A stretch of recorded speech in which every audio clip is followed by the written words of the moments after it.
Hi everyone, welcome back to our channel.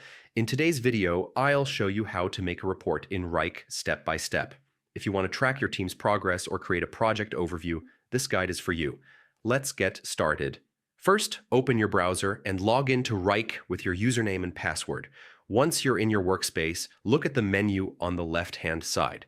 Scroll down until you see the option called More and click on it. From there, select Reports. This will take you to the reporting section where you can manage and create new reports.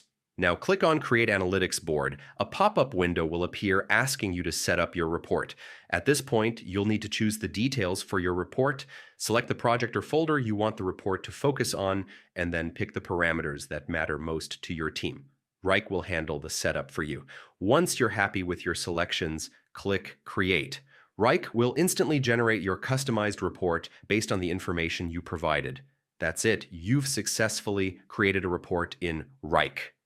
You can now analyze the data, track progress, and share it with your team to keep everyone aligned. Thanks for watching. If this guide helped you, don't forget to like the video, subscribe for more quick tech tutorials, and I'll see you in the next one.